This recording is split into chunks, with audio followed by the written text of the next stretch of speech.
So first off, the hospitality industry is a broad category of fields within the service industry that includes a lot of things such as lodging, food and beverage, events coordinating, and a whole lot more. Theme parks, adventure parks, water parks, etc. Right? So our industry caters to a whole lot. And it's within this whole lot that we cater to where we find our different services via the different job titles being offered, right?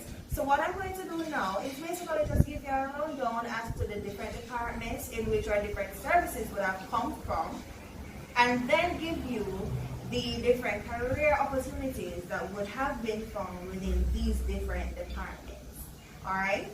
So we're going to look at the different departments, and these departments include our front office department, our housekeeping department, our food and beverage department, engineering department, engineering and maintenance rather, right? We have our security department, our human resource department, we have our sales and marketing department, we have our purchasing department, and we have our accounting department. So all of these departments put together is how we get these services out to our people, to our guests. And it's with all of these persons working together as well that helps to build the level of experience given to our customers, to our hotels. So we're going to look at the roles of the first department, the front office department, along with the different career jobs that is found within this one department. Alright? So a little rundown on the front office department.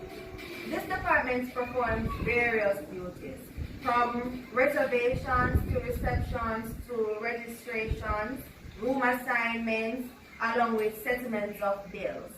The front office staff welcomes the guests in our hotels, and with the different personnel within the department, you would either have somebody taking the guests' luggages, somebody getting them registered, somebody giving them their keys, and assisting them up to their different rooms.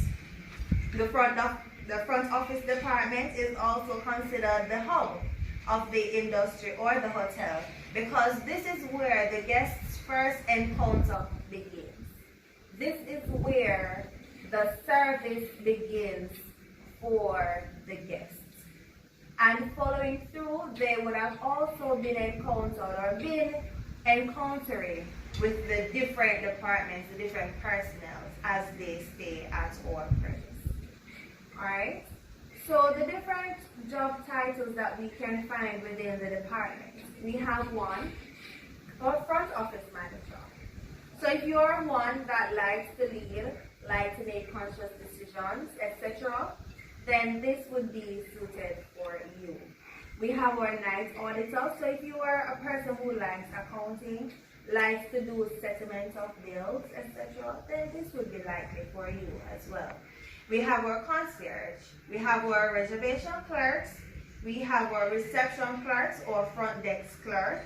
We have our bellhop or porter, and in some hotels you may even find a valet. First up, within the front office department, we have our front office manager. The front office manager or front desk supervisor oversees all front office operations for the hotel. As staff manager, this individual schedules employees to ensure that there is proper coverage at all times. She also implements any policies or procedures that are administered by hotel management. When VIPs, such as celebrities or dignitaries, stay at the establishment, he or she is often responsible for giving them a personal attention they require. In most instances, the front desk manager reports to the hotel's general manager. The night auditor.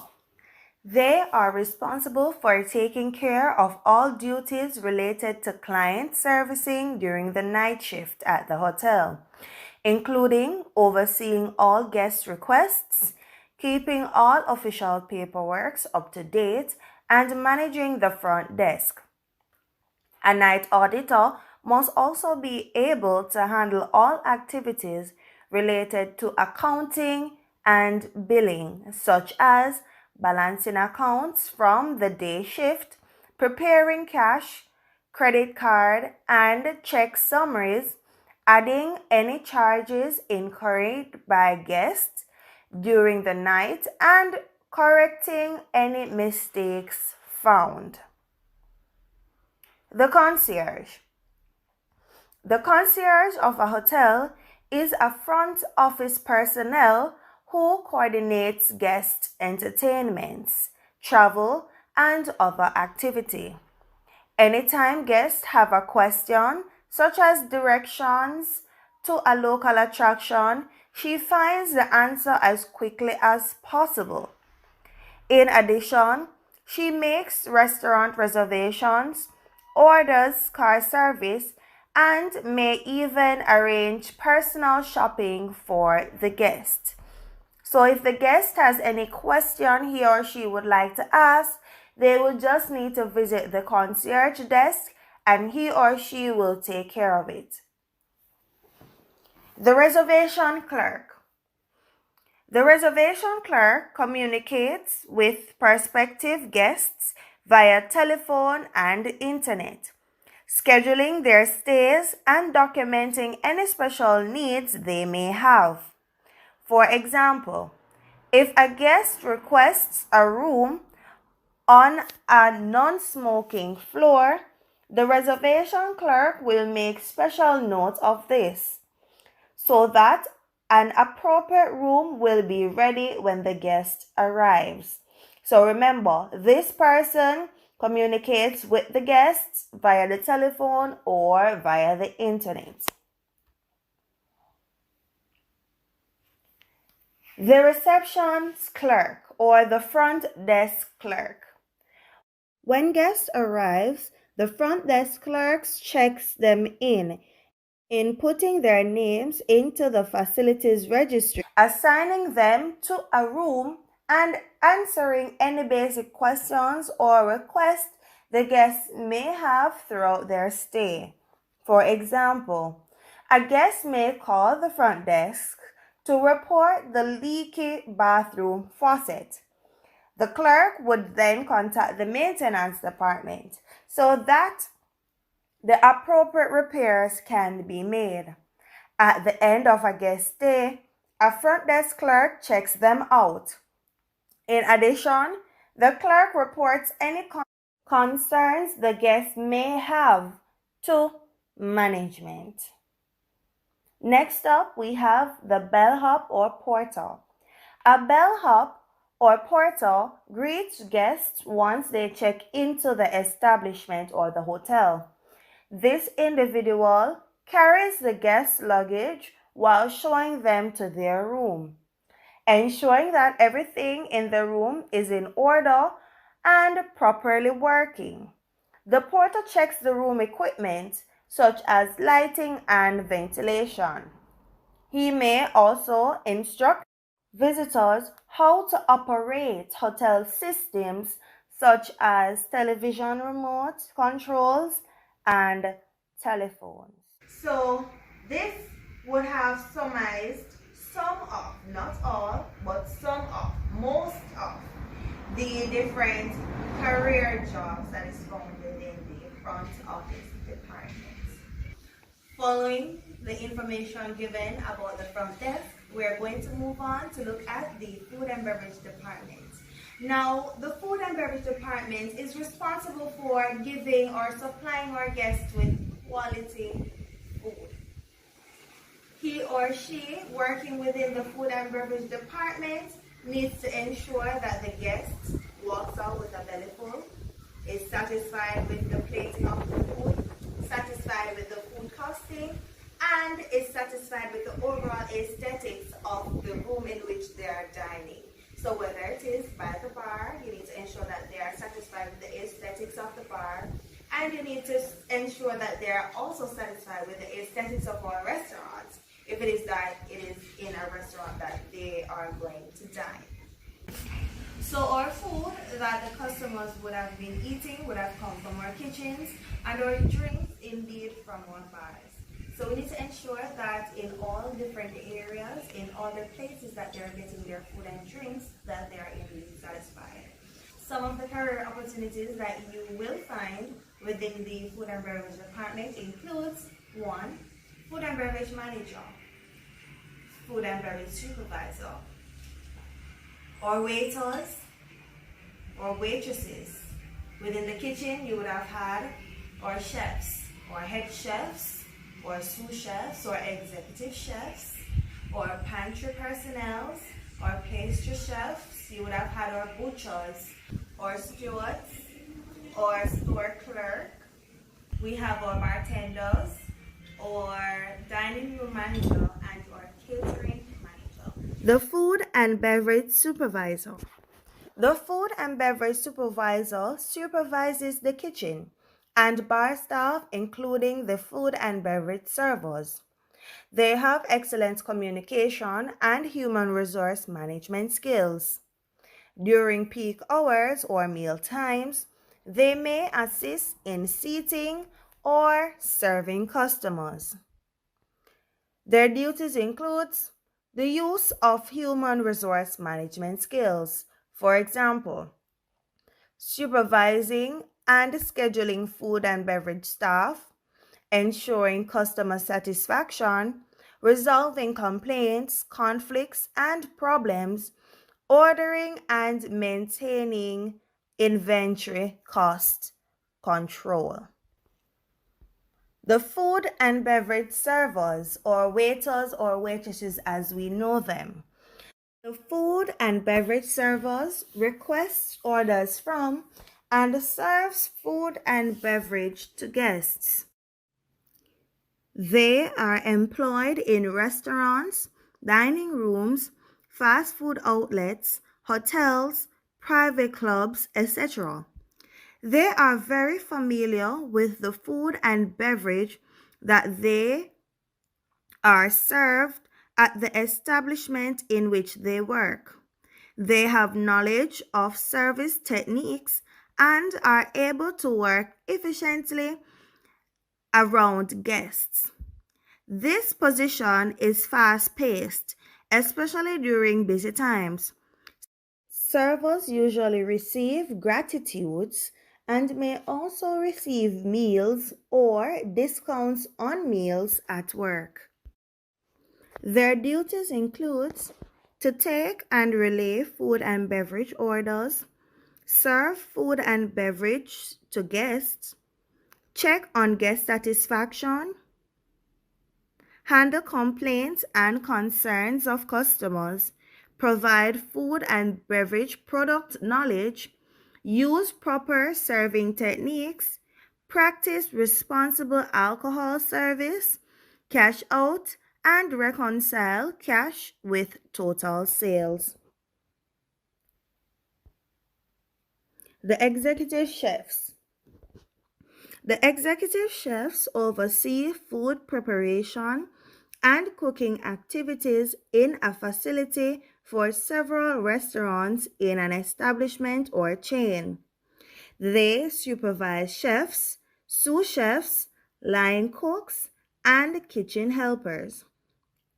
An executive chef researches and responds to trends in the food industry, plans and writes menus, manages finances, and supervises kitchen operations. Their duties include plan and write menus, using descriptive text to encourage sales, ensure food meets quality standards, use financial management skills, use human resource management skills, may prepare and cook meals and specialty foods. The pastry chef or baker as we know it. The bakers prepare breads, rolls, muffins, pies, cake, and other baked goods. They may be following tried and true recipes or may be developing new ones. The position may mean the baker specializes in creating one or two types of baked goods, or may be involved in making all the baked goods required. Bakers are also involved in ordering and maintaining supplies and in quality and portion control. Their duties include research, develop and test new recipes, prepare doughs, batter and frostings, bake doughs and batter, frost and decorate baked goods, purchase baking supplies, hire and train staff, supervise production and sales. The butchers. The butchers prepares meat for consumer use using a wide range of processes. They may be responsible for handling, deboning, trimming, tying, grinding, or tenderizing cuts of meat, but they are also often in charge of packaging, weighing, labeling, and pricing their goods. Next up, we have the stewards. The stewards assist in keeping a restaurant, bar, or lounge clean and sanitary, assist in cleaning dishes, and tends to customers' needs. The stewards may also perform basic administrative tasks such as answering phones, taking reservations, and giving out basic information. The store clerk within the food and beverage industry is the next career job title. They are responsible for maintaining the operations of the storeroom. The operations of the storeroom would have involved receiving goods and issuing goods, maintaining the correct temperature of goods within freezers and fridges. The store clerk would have been responsible for retrieval and distribution of items as per use in the kitchen and in other departments. The bartenders. Bartenders are beverage service attendants who mix and pour alcoholic and non-alcoholic beverages for guests in bars, lounges, nightclubs, and restaurants, etc. Bartenders, depending on the establishment in which they work, may serve the drinks they make, or they may give them to the food and beverage server, who serves them to the customers. The bartender may or may not actually collect payments from customers. Like most tourist occupations, bartending allows you to work with people and as a part of a team. Bartenders usually receive gratitudes and may also receive meals or discounts on meals when at work.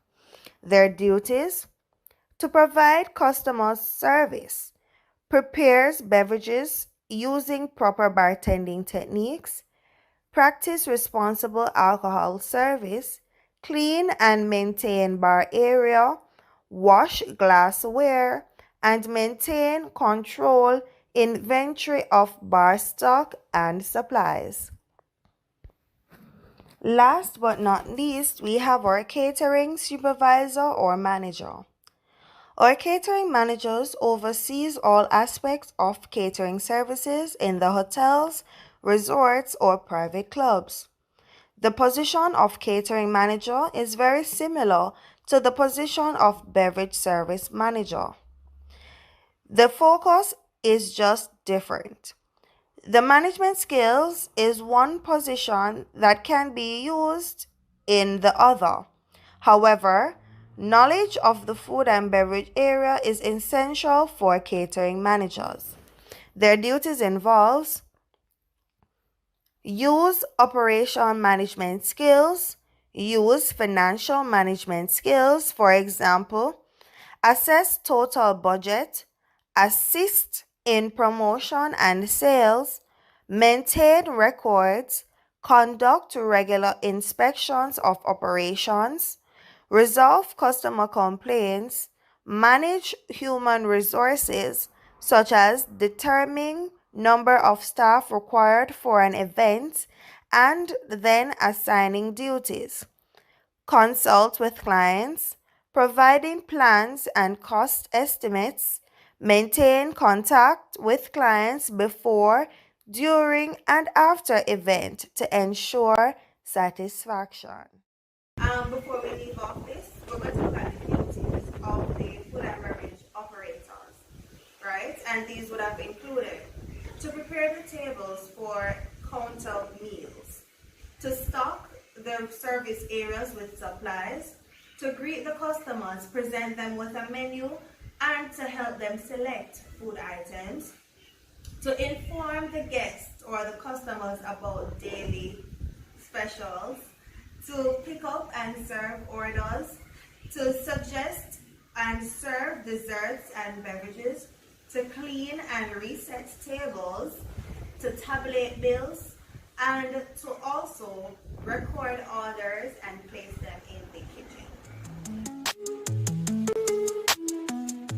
The engineering department is responsible for repairing and maintaining the plant and machinery, water treatment and distribution, boilers and water heating, sewage treatment, external and common area lighting, fountains and water features, etc. This department is also responsible for the maintenance of all equipment, furnitures, and fittings installed in the hotel. Security department. Hotel security protects hotel's guests, employees, and property. Hotel security typically works directly on the hotel property, patrolling the grounds, or in offices, monitoring security cameras or filling out paperwork. Their responsibilities include performing surveillances, maintaining orders, investigating disturbances, and escort persons in and out of the hotel. The HR department. The Human Resource Department is responsible for the acquisition, utilization, training, and development of human resources or capital of the hotel. HR functions includes job design and analysis, hiring and selection, employee training and development, compensation and benefits, employee performance management, managerial relations, and labor relations. The sales department or sales and marketing department. In the hotel industry, they are responsible for maximizing a hotel's revenue by developing programs to increase occupancy and make profitable use of the accommodation, meeting, and leisure facilities. So they are responsible for marketing the hotel in a way in which they can in turn see revenue coming into the hotel. The responsibilities includes successfully promoting and managing the brand, working with advertising agencies, monitoring competition, managing relationships with agencies and partners, overseeing budgets for advertising, marketing, and promotions, supervising the sales and marketing department staff, and lastly, generating new ideas for customer incentives and accommodations or business packages and other sales and marketing duties. The accounting department. The essential roles and duties of virtually any accounting department should include the following: money out, which would mean making payments and keeping the bills paid; money in, processing incoming payments; payroll, making sure everyone gets paid; reporting, preparing financial reports such as balance sheets and budgets; financial controls, which would have entailed avoiding errors, fraud, or theft. Last but not least, we have our purchasing department. And our purchasing department is responsible for purchasing goods for the total operation of the business. They are responsible for purchasing the necessary resources that would have been needed for each of the departments to carry out their individualized departmental duties. Carry out your kitchen duties. Same for the other departments. The purchasing department is responsible for covering all the purchasing of equipments and resources necessary for each department to carry out their individualized duties. The next thing we're going to look at and to go deeply in is our housekeeping department. If you realize I did not make mention to it, it's for this purpose. So we're going to go deep down into looking at the housekeeping department, their roles and responsibilities, along with getting you acquainted with some of our jobs. Alright? So the importance of housekeeping department. We have to provide the guests with comfort, cleanliness and hygiene, privacy, safety and security, and also decor. Now we're going to slide into looking at the functions of housekeeping. Now the functions of housekeeping would have included cleaning rooms and public areas, bed making, linen management, laundry services, key control, safety and security, interior decoration, and room maintenance. Alright, so now we're going to look at the different job titles that you can find within the industry itself, more directed to the housekeeping department. We have our executive housekeepers, we have our assistant housekeepers, we have our uniform room supervisors, we have our uniform room attendants, our linen room supervisors or linen room attendants, we have our floor supervisors, our housemen, our head housemen, our runners, our night supervisors, gardeners, room attendants, and more. Now, if it is that you see yourself, after going through some picture slides and listening keenly to the different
everyone, my name is David Graham and I am a first year nursing student at the Northern Caribbean University.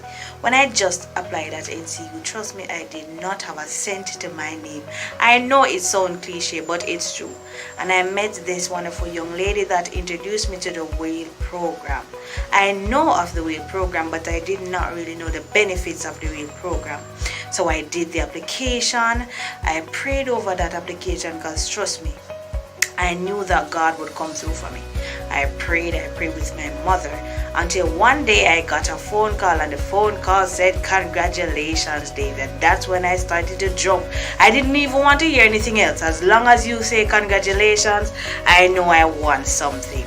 And when the gentleman explained to me of, the situation and said, I said, thank you, God. I know that's you showing up in my life. So what I can say, guys, whenever you're at your wit's end or your lowest point, that's the time when God really shows up for you. Trust me. And because I've gotten that wheel grant, that's how I was able to start Northern Caribbean University. So I just want to say again, thank you so much for wheel. You've really truly done a lot for me. You've gotten me one step closer to my dream. Thank you, wheel.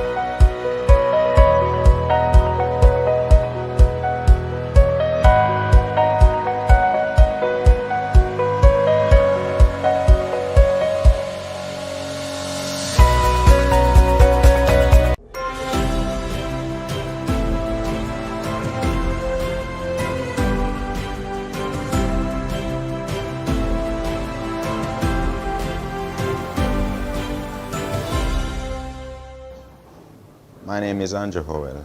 I am a current high school student at the Willardine Group of Schools. I was presented with this laptop to help me with my online classes and my SBA, and it will assist me perfectly with my studies. I am very, very happy that I was presented with this gift of gratitude by the Will Foundation, because without them, it would not have been possible for me to have a laptop of my personal use so that I will be able to pass my studies. I needed to use to help me to complete my SBA so that I may present them to my teachers on time so that I will get the grade that I am seeking in my CXE studies. I aim to leave the school with all my studies and get all grade 1s in all of them. And this laptop that I have been presented with, and with the help and the motivation of the Will Foundation that I have received, I now believe that I truly can do it.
Joining me. I am Dr. Jardine Spalding O'Hara, and today I'll be talking about a topic that persons tend to shy away from: dementia.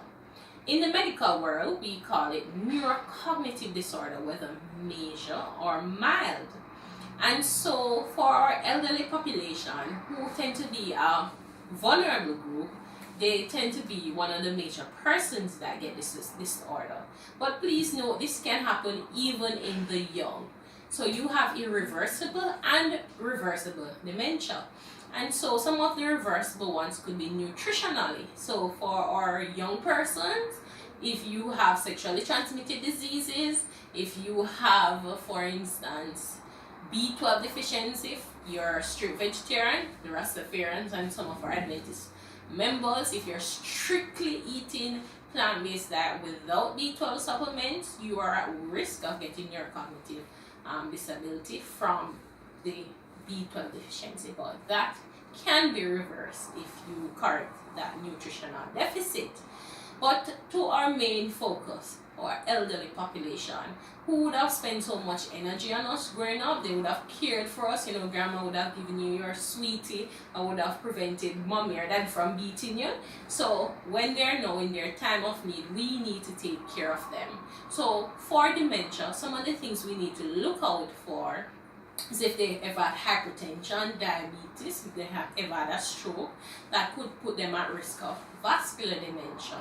If dementias tend to run in the family, they could be at risk of Alzheimer's. And then there are other types of persons who would have been in boxing at a young age. They are at risk of dementia as well. So some of the signs to look out for is any memory changes. So whether short-term impairment, not remembering the dates, not remembering what happened yesterday, and also long-term things, remembering past events. You need to look out for changes in their attention. They're not able to focus. They can't remember simple numbers or simple instructions. We have to look out for what we call perceptual motor. So they might not be able to comb their hair. They might easily get confused where they are. They go from bathroom and coming back. Their language could be impaired. They could be talking strangely. The speech could be impaired. As well as what we call executive function. They're not able to plan things. They're not able to follow sequences. They're not able to organize. And finally, their social skills can be affected. You realize they start getting boisterous and loud or dressing inappropriately. And so we need to look out for this population. And so if your family, you suspect that they do have dementia, it's important to take them to see your general physician, who will determine if they need to refer them to a psychiatrist, because they might need medication to control some of the behavior. Some persons might have hallucinations, seeing things that aren't there, believing things that aren't true, hearing voices, and so they would need medication to correct that. They might also have problems with their sleep. So what we normally employ is sleep hygiene. Ensure you're getting exercise, ensure you're not having any caffeinated beverages, getting some chamomile tea, not having the TV in the room or on the phone at night. So those are some things to help with sleep. And of course, you need to ensure that they're getting all their nutritional food and drink. You have to keep them hydrated, because many times they might want to eat less. And so we say, okay, grandma don't want anything, but we have to ensure they're getting all their vitamins and minerals. And so some of the simple things that you need to know as I wrap up with dealing with the elderly. Ensure if you're giving them instructions, you're not telling them something and then the TV's on, the radio's on, multiple persons speaking to them, because they have impairment in the attention. So it's harder for them to retain information with everything going on. Use memory aids. So you can put a big calendar on the fridge that changes the date. You can have a clock that tells the time. You can label food items. Ensure that they're not driving alone, or driving if that's the case. Ensure that they are not going anywhere alone. Collect their medications. We have to do our part. Ensure they're getting their exercise, their nutritional food, sunlight. We have to do our part. And most importantly, do not abuse our elderly brothers and sisters. They might be boisterous. They might say things that they don't mean. But we have to be the one that is in the good mental health to actually be calm, be understanding, and give them the help that is needed. So that was just a quick synopsis on dementia. For more information, feel free to ask your general practitioner or go to your nearest hospital if the need arises. Thank you so much, and do have yourself a great day. Good day, everyone. I am Dr. Hart, and today I'll be presenting on male sexual health. Even though it is a male-oriented topic, I want my females to pay very important attention as well, because each female knows at least one male and can help to influence a male's sexual health. So, what is sexual health? According to the Harvard Medical School, sexual health is defined as a state of well being that lets a male or a female fully participate in and enjoy sexual activity. Some key terms to define. What is sex? According to Oxford Dictionary, is a physical activity between two people in which they touch each other's sexual organs, which may involve coitus. What is coitus or sexual intercourse? So that is where it's a reproductive act in which the male reproductive organ, which is the penis, enters the female reproductive tract, which is the vagina. So you can see that there's a clear difference between what it means to have sex, different from what it means to have sexual intercourse. But in both activities, there's possibility of transmission of sexually transmitted diseases, which is the important point or takeaway point from this discussion. What is the purpose of sex? So there are two main purposes of sex. We have procreation, as seen in Genesis 1, verse 28, and it said, "And God blessed them and said unto them, Be fruitful and multiply, and replenish the earth and subdue it." And the other purpose of sex is for pleasure or bonding, as seen in Genesis 2, verse 24,